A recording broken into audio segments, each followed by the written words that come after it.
Tanda mo eh. Sige, pasok mo sa loob. Paimbestigahan mo kay Montalban.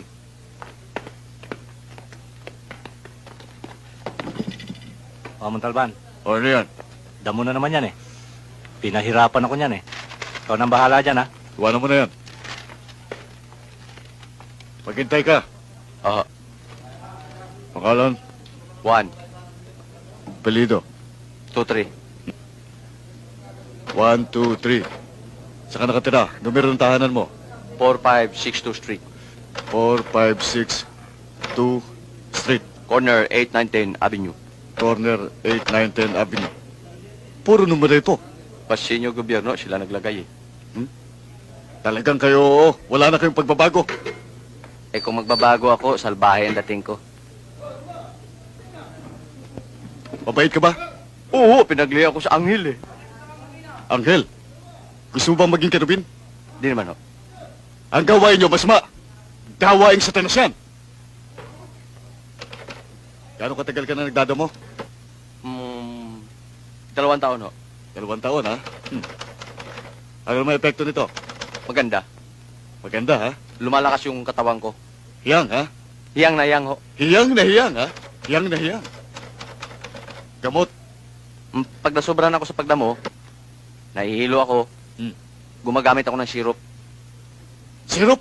Mhm. Nagsisirup, ha? Mhm.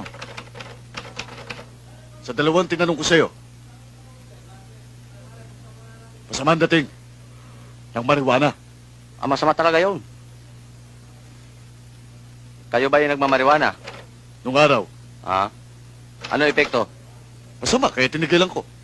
Nagagamot kayo? Hindi. Hindi kayo nakakasakit?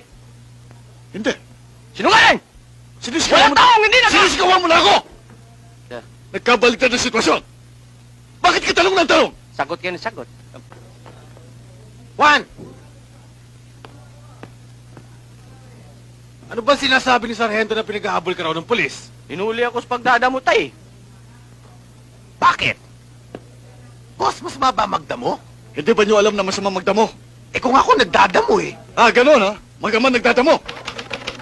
Anak, ilabas mo nga yung damo. Pakita mo nga sa kanya. Ito, O, anong marka ng damo na yan? oh, Baret. Meron ba barit? Oh, yun yung pagkain ng kuneho, ng kambing at ng kabayo. Anong trabaho mo? Kutsero.